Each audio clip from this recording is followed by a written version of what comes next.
if you come to Paraguay, don't get scammed.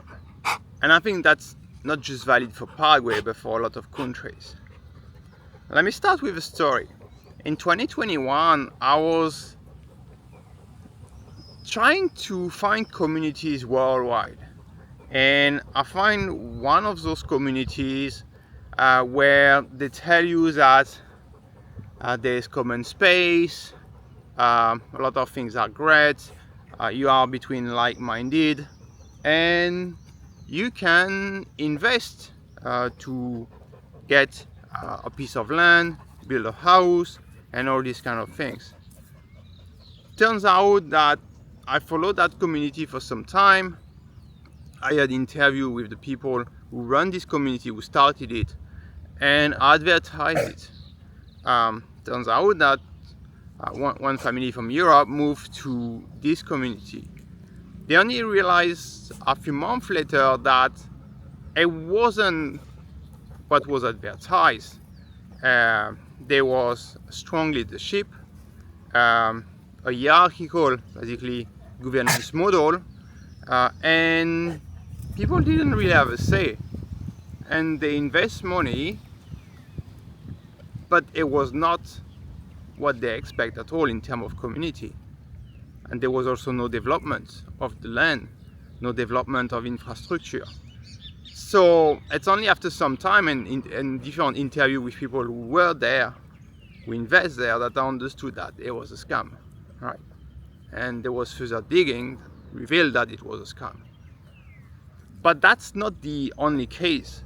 In a context where there's global change, where you've got this tyranny in the West, people being afraid or scared, people wanting to go somewhere else to find more stability, a better place, being with like-minded, there's an opportunity to promote solutions.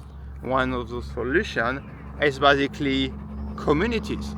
So be it Mexico, Nicaragua, Brazil, Argentina, Paraguay, Colombia, or other place in the world, we see a number of options given to you as people advertising online, a place as a piece of land where like-minded will come together. You can purchase a lot, it's usually called a lot, on that piece of land and build your house. You either buy just the lot, or you buy the lot plus a house, some kind of house which is already built.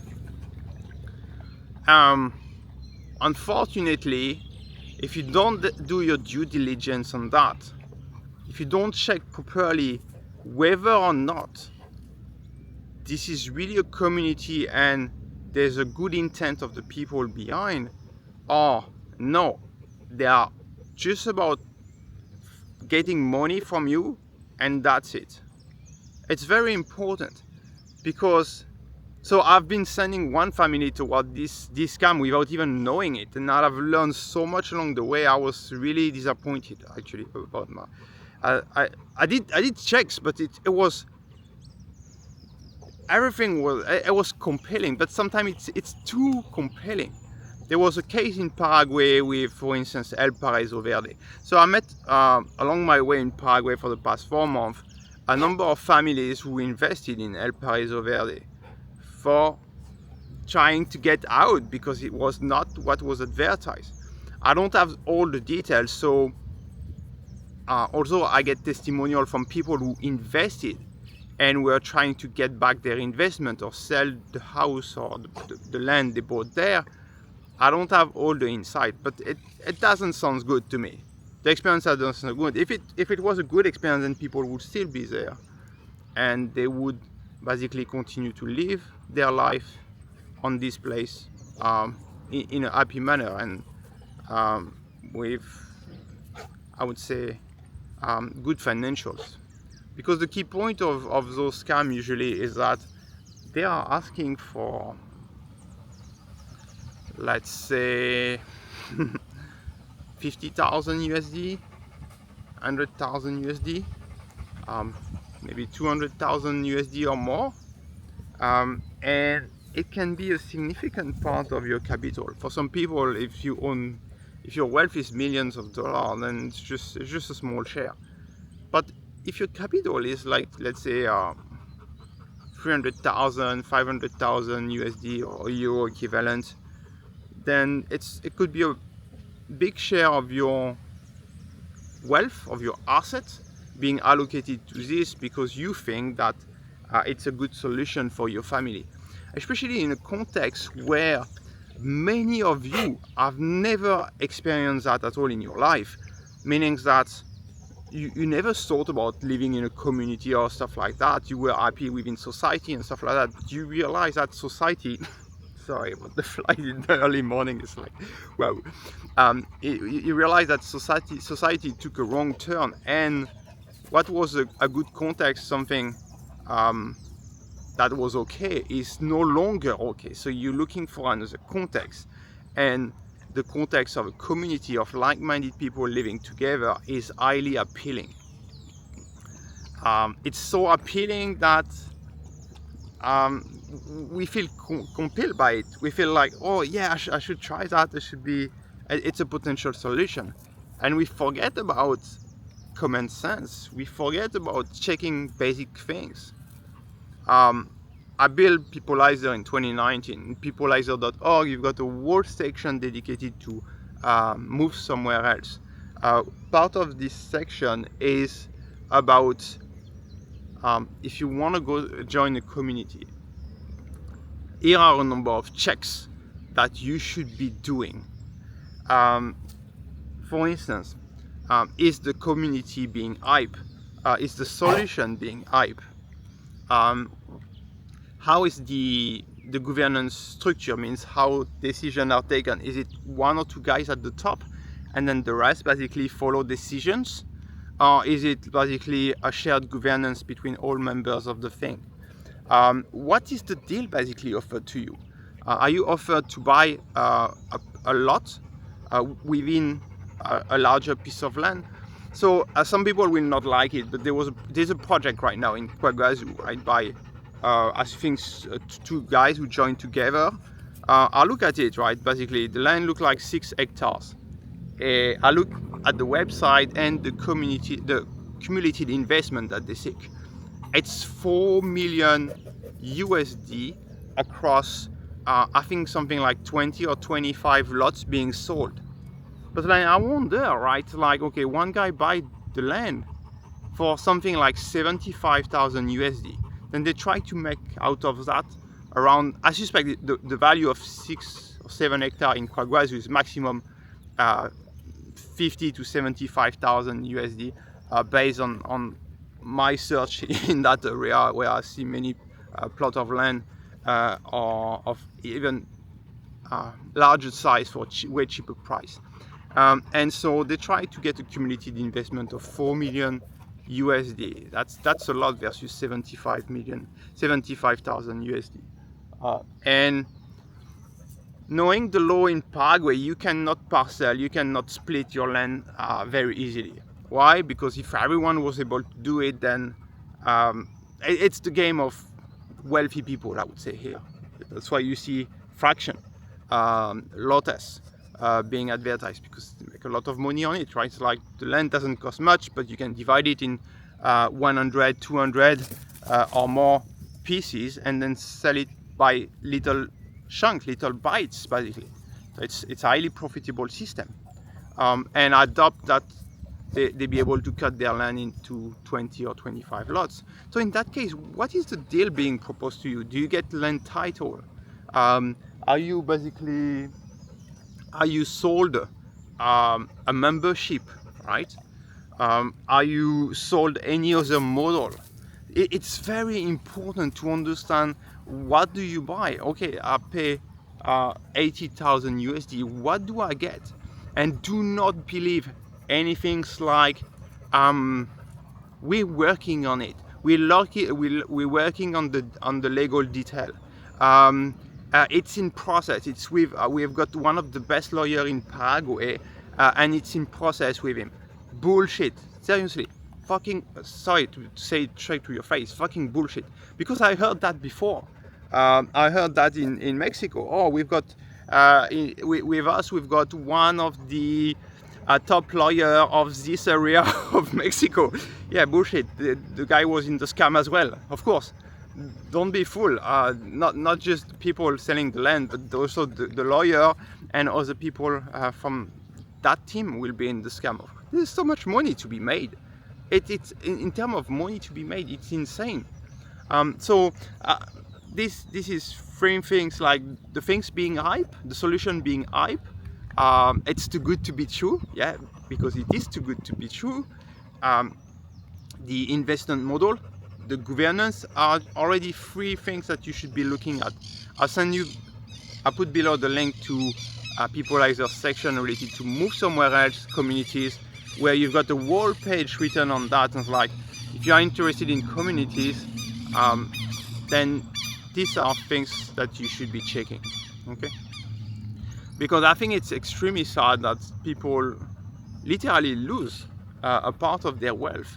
But most important, it's not too much the part of their wealth that they are lost. It's all the energy and the time that they have lost as well. The motivation, the energy.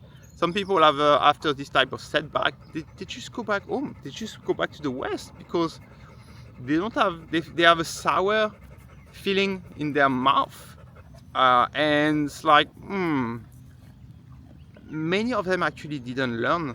So also they get scammed. They don't learn from that scam. It's difficult to actually swallow and say, okay, I got scammed and I'm going to find out why is it that I got scammed, and to avoid to reproduce this mistake in the future. And a lot of people don't do that.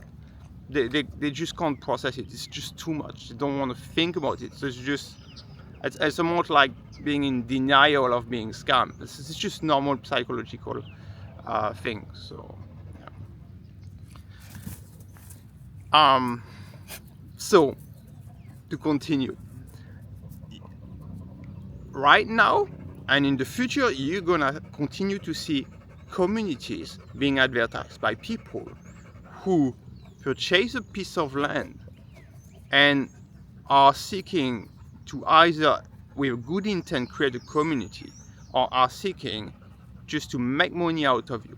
And I invite you to think from these people's perspective. Imagine you've been in Paraguay for some time, and then you see all those foreigners coming in on a weekly basis. You go to migraciones. I went even yesterday again. I go many times to this building, and you constantly see a flow of people coming, or a flow of people executing their plan B, meaning that they stay in the West, but they still get the residence here, and they potentially seek to buy a piece of land. The day they arrive here, they want to have their own piece of land. And so in that context, you see all those people arriving, and they have wealth, they have money for many of them. I say, why don't you just buy a piece of land and then advertise it? You just split it into lots, you make a nice map with, oh, this is lot 1, 2, 3, 4, 5, 6. Look how good it is. And you actually, it's funny because most of the time it's like that. The picture of the house are fake, or the house are not being built yet. It's just make on plan, on architectural plan, with a good design. Everything is appealing. I'll give you all this solution. Yes, there will be a common space here. Then you can rent, tack. It's like, it looks really appealing, but it's like, yeah. Sometimes it's just a scam. It's really easy to think about it when you put yourself in from the point of view of someone living in Paraguay and you would like to attract investment and getting money from people. You see clearly the type of solution that you would put in place to do this, right? And coming back to the point where many of you have spent your whole life in the West, we're not many actually to have been abroad for a long time. For me, I left France at 21, so it's been 21 years that I'm out of my country of origin, and I've discovered many places in the world and see many things. So I'm kind of alert on this type of things. Although even in 2021 I get scammed again, not me, but the family, which was basically the equivalent of me getting scammed. Um, but when you are in the West and you see those options abroad, you don't think that people would try to scam you, but they will. This is no different. It's not because it's Paraguay or Nicaragua or other places that people will not behave differently. The local people have a different mindset, but foreigners, many of them remain extremely greedy. I see practice here where they try to get referral fee, and if they don't get their referral fees for any deal that they provide, they are very angry, sour, they insult each other. And people that you find on YouTube, you'd be very surprised, right? I'm not giving names, but this is ridiculous. So like, okay, if they can behave in this manner, then yeah. So protect your wealth. If you need, reach out to me, discuss with me, because the last thing I really want is that you waste your energy, time and money on things that are not necessary and will get you into trouble, where your money could have been allocated, and far less of that, to the local economy, to local people, to building things on the ground, right? Yeah. So I hope this is useful to you. Feel free to ask questions, reach out. It's important to discuss all that. It's not the day you get scammed that it's a bit like people doing paper at the residency paper, and then they get scammed, or they get not a real cedula or things like that, and they were warned, but then it's only when they get scammed that they come, cry, and ask for a solution. I don't want that. I don't have the time to deal with when you have hit the problem and you need to find solution. I prefer to address that beforehand through discussion, even on things. It's like sometimes, yeah, okay, you find this community it looks great, but you find out that no, it's not the right one. It's sour. You don't like to hear that most of the time, because it's like, oh, I spend time researching and stuff like that, and I find this community and look really nice. I talk to those people and stuff like that. Yeah, we don't like to hear the truth sometimes, but I think it's necessary. Many of you have heard the truth about the pandemic, right? So it's like, you're ready to take with the truth. All right, cheers.